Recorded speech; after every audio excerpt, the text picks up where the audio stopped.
Surat terbuka buat KPK. Tolong diaudit tuh Kepala Desa Kohot.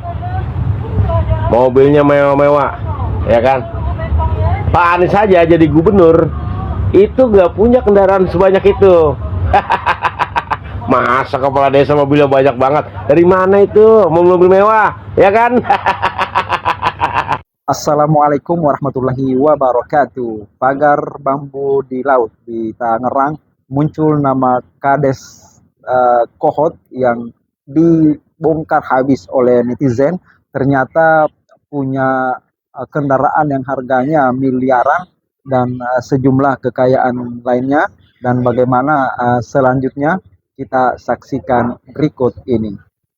Hari ini kami bersama tim melakukan proses pembatalan sertifikat, baik itu hak milik SHM maupun itu HGB atau sertifikat guna bangunan. Nah, tata caranya proses menuju pembatalan itu dimulai dari ngecek dokumen yuridis. Kalau ngecek dokumen yuridis bisa kami lakukan di kantor, di balai desa juga bisa, di mana bisa ngecek begitu. Yang nomor dua, ngecek prosedur. Itu bisa kita lakukan dengan cara melihat di komputer prosesnya udah benar apa belum. Nah, tapi karena ini menyangkut pembatalan, ada langkah selanjutnya terakhir adalah ngecek fisik materialnya kayak apa.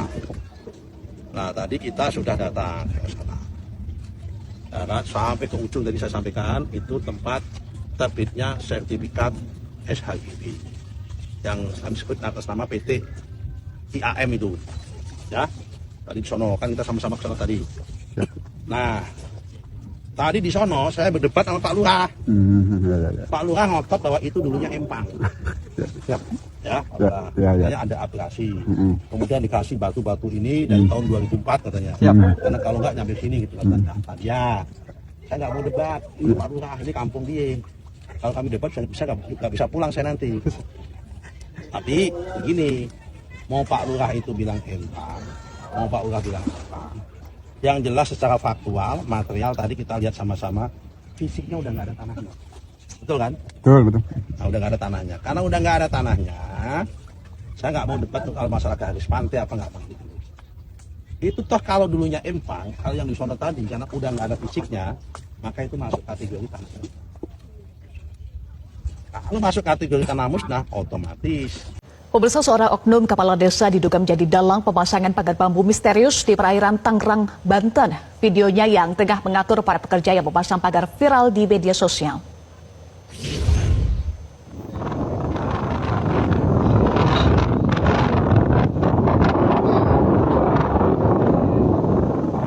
Dalam video yang beredar, terlihat oknum kepala desa itu tengah memberikan arahan kepada para pekerja saat memasang pagar bambu yang membentang di Laut Tangerang, Banten. Namun saat diminta konfirmasi, kepala desa itu membantah. Ia menyebut dalam video itu dirinya melakukan sidak atas laporan warga terkait aktivitas ilegal pemasangan bambu di bibir pantai Desa Kohot 2 tahun lalu. Akhirnya saya ke sana, saya lihat benar, saya bilang, ini ada apa Pak? Saya mau masang bambu. Saya masang bambu, dia bilang saya ngebatasin tanah saya. Oh, dasarnya apa? Ada gambar ukurnya dari BPN. Oh iya. Akhirnya saya nunjuk batas mana gitu. Itu tangan saya nunjuk. Dan saya bilang, Pak, kalau misal Bapak ngebatasin tanah dia, emang kebetulan tanah dia itu tanah milik, ada atau jual belinya, saya dilihatin ke saya juga. Dan udah abrasi, emang di Kohot ini banyak yang abrasi dah. Ada yang abrasi, termasuk orang tua saya juga abrasi. Dan abrasi ini udah lama ya. Jadi itu foto 2 tahun yang lalu. Kayak dia ngasih tahu enggak, itu bukan urusan buat saya. Yang penting ketika nanti siapapun yang nanya saya jawabannya tahu. Tahu dalam arti itu ada pemageran. Siapa di belakang, ya saya mana tahu. Kan begitu. Yang penting jangan kepala desa bilang tidak tahu. Kan begitu. Nggak beda, misalnya saya dipanggil ke Mabes Polri atau ke Polda. Ya kan mereka mau menanyakan. Ya saya mesti jelasan. Gitu. Kalau saya nanti nggak datang, dibilangnya apa nanti? Lurah Arsin atau Kades Arsin.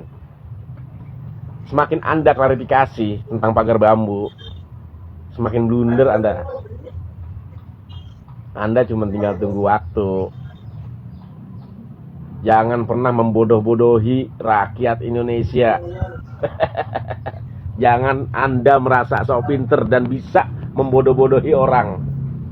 Semua orang udah tahu fakta dan datanya. Anda bersalah. Anda ada hubungannya dengan pagar bambu. Dan Anda pelakunya. Jangan macem-macem, Pak. Bapak. Udah tinggal tunggu waktu aja ya. Hati-hati. Yakni kepala desa yang punya mobil Rubicon dan garasi rumahnya yang seperti showroom mobil. Kepala desa yang dimaksud adalah Arsin bin Asif, kepala desa Kohot, Kecamatan Paku Haji, Kabupaten Tangerang. Arsin yang terpilih menjadi kades pada tahun 2021 itu diduga punya hubungan dengan proyek pagar bambu di Laut Tangerang itu. Kohot sendiri adalah desa yang terletak di pinggir Sungai Cisadane di sebelah timurnya dan Laut Jawa di sisi utara desa. Di tengah desa ada kali kecil yang mengalir ke Sungai Cisadane yang membelah desa menjadi dua bagian, utara dan selatan. Dan desa Kohot sendiri masuk dalam site plan 1.756 hektar PSN PIK 2. Dan bila sesuai rencana awal, maka wilayah desa di bagian utara akan menjadi bagian proyek dan warganya akan direlokasi. Dugaan kuat adanya hubungan Kades Arsin dengan pagar bambu di utara desanya itu setelah beredarnya video berdurasi 59 detik tentang Arsin yang sedang memberi arahan kepada para pekerja yang sedang mengerjakan proyek tersebut. Dalam video itu memuat gambar tumbukan bambu dan tabung biru dalam jumlah besar dengan latar belakang pemandangan di tepi laut yang diduga ada di wilayah Kohot. Suara atau audio dalam video itu menyebutkan momen itu sebagai kunjungan Bapak Lurah Kohot pada hari Jumat tanggal 6 tanpa menyebut bulan dan tahunnya. Namun bila dilihat di kalender, hari Jumat tanggal 6 itu ada di bulan Desember 2024. Arsin sendiri membantah video yang dinarasikan dirinya tengah memantau proyek pemagaran laut itu. Dia mengaku video itu sebagai video lama ketika dirinya sedang melakukan monitoring kegiatan warga yang tengah mengamankan lahannya yang terkikis abrasi. Itu video saya lagi monitor warga saya yang lagi ngamanin lahannya. Jadi dia pasang patok pagar di lahannya sendiri dan dipastikan bukan bagian dari proyek manapun. Kalau mau lihat, ada nih letter C-nya. Mau saya tunjukin? Kata Arsin kepada Tangerang Post, Rabu 15 Januari 2025. Hal lain yang memunculkan dugaan adanya keterlibatan Arsin dengan PIK 2, khususnya pemagaran laut itu adalah perubahan kehidupan Arsin setelah menjabat sebagai kades. Terutama pada kendaraan yang ada di garasi rumahnya yang mirip dengan showroom mobil. Di situ biasa terparkir Jeep Wrangler Rubicon, Toyota Fortuner atau Mitsubishi Pajero, Toyota Hiace, Toyota Innova, dan minibus lain berbagai merek dan jenis. Namun, sejak pemberitaan tentang dirinya viral dan menjadi topik pembicaraan di media, garasi itu lengang dan hanya ada satu kendaraan roda 4 dan sepeda motor yang sering terparkir di situ. Setelah proyek PIK 2 berjalan, yang ditandai dengan pemagaran dan pengurugan lahan, hanya wilayah Kohot di pesisir dekat laut saja yang dibebaskan. Pembebasan tidak berjalan sesuai rencana awal, karena di sebelah utara kali ada 22 hektar lahan milik seorang ulama Betawi, Kiai Haji Sa'adi Al-Batawi, yang membangun majelis dengan puluhan ribu jemaah dan pengikutnya. Majelis itu selalu ramai dengan warga yang datang untuk berobat di siang hari dan mengikuti pengajian sang kiai di malam hari. Sebulan sekali ada puluhan ribu jemaah berkumpul di situ mengikuti pengajian bulanan yang membuat jalanan Kohot ramai dengan jemaah dan para pedagang. Saya tidak membeli tanah dan membangun majelis ini untuk diri sendiri. Saya membelinya untuk membangun umat, ujar Kiai Sa'adi ketika kami menanyakan alasannya tidak melepaskan lahannya itu. Kepala desa ini berupa dia menjelma menjadi maklar. Sekaligus intimidator, tukang intimidasi para rakyat yang untuk tanahnya dijual paksa atau diambil paksa oleh para pengembang. Biasanya bermain. Hampir rata-rata kepala desa ini kaya raya dan oleh karenanya pemilihan kepala desa di daerah Jawa ini biayanya tinggi sekali, Pak Eri. Ya, karena urusan ini ada tanah bengkok dan sebagainya seperti itu ya. Termasuk juga bagaimana kalau kita lihat di PIK ini sungai bisa dijual. Betul. Kan ada sungai juga ya, membedah itu kan, membelah desa itu. Bukan hanya laut, sungai Cisadane. Sungai seperti itu. Nah, kalau kita lihat tadi, kita lihat kan dana yang diperkirakan ya kan, puluhan triliun Pak Eri, mungkin mencapai angka bisa ratusan triliun, tapi puluhan triliun lah, angka yang konservatif itu. Dalam rangka kalau dia mendapat pi saja, 1%, 2%, ya kan itu udah ratusan miliar Pak Eri. Betul. Nah dari uang ratusan miliar ini kalau Pak Eri sebut beli mobil itu, lebih dia, mobil mewah pun bisa dia beli. Betul. Kalau kita lihat kan ada beberapa mobil mewah yang dibuat kantor, desa itu menjelma. Jadi medianya hebat juga nih media. Mengantar kantor kepala desa Kohot, mirip showroom mobil. Dan inilah yang menjadi dalang saya kira. Iya, bukan dalang yang mempermudah, memberikan jalan untuk memagar laut Pak Eri. Ya, Sehingga keluar ini. Jadi ini ada kaitan mengkaitan. Bahkan ada staf kan yang tampil di salah satu media yang mengaku nelayan ternyata dia staf desa. betul. Ini kan ini menunjukkan karena mereka sudah berlimpah Pak Eri. Pelaku lapangan sudah ada. Kan itu dari Pak siapa namanya nelayan itu sudah mengatakan yang masang adalah orang setempat yang dibayar. Nah, itu saksi. Kemudian yang bayar siapa? Kan yang tinggalnya di sana namanya ini atas perintah siapa? Kan yang sangat familiar namanya dengan masyarakat sana yang nama siapa? Itu. Kemudian siapa lagi?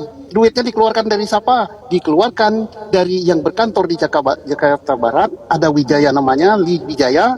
Kemudian itu siapa? Itu adalah orang terkait dengan apa namanya PIK 2. Nah, kurang apa lagi?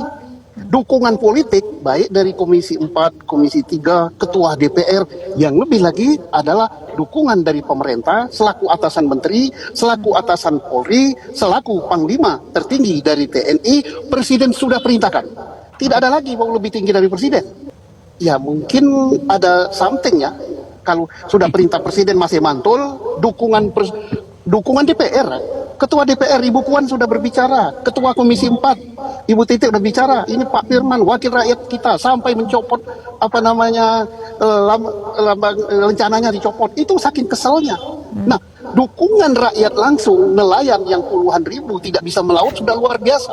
Nah, kekuatan apa di balik itu sampai tidak berani maju ya? Dasar hukum untuk menegakkan undang-undang yang dilanggar oleh konglomerat ini sudah banyak sekali.